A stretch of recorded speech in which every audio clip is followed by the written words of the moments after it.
lagu memori kita ini tercipta karena kebersamaan teman-teman, sahabat kita di SMP 15. Jadi kita semua di sini adalah alumni SMP 15 angkatan 92. Jadi sudah 28 tahun yang lalu. Untuk ide menciptakan lagu ini sendiri bagaimana? Oke. Jadi kalau ide awalnya itu adalah karena perjumpaan, silaturahmi, sering ketemu, dan itu kan timbul ide. Kenapa kita nggak buat karya? Kenapa nggak kita buat kenangan untuk teman-teman kita? Nah, kenapa lagu tersebut ada juga? Tentunya bukan hanya saya sendiri, tapi bersama teman-teman. Jadi ini teman saya, Dawan Astra, dialah yang pertama kali menjawil-jawil. Jadi, gimana kalau kita bikin lagu? Kami kemarin sempat ada proyek, jadinya gimana? Ya lagu tentang persahabatan. Jadi dalam waktu, ini saya tertantang sama teman saya. Oke, bismillah, semoga kita bisa. Jadi dalam waktu sehari semalam, saya membuat syairnya, kemudian 2 minggu setelah itu kita langsung buat aransemen, recording, jadi dalam waktu sebulan menggarap. Di sini tempat kita bermula, penuh tawa dan canda, penuh cerita, mengukir sejarah, menggapai asa menuju masa depan. Itu adalah beberapa syair di dalam lagu memori kita.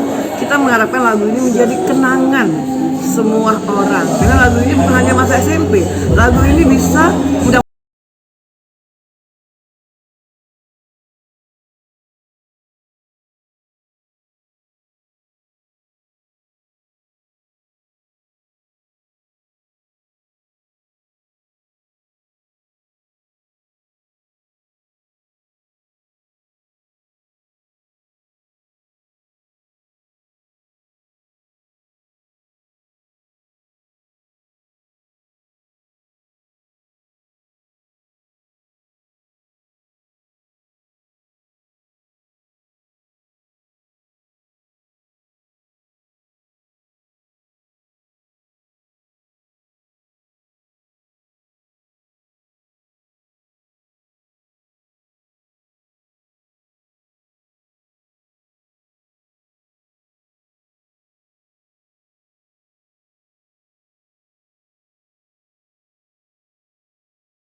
Jangan lupa subscribe, share, komen, dan like ya.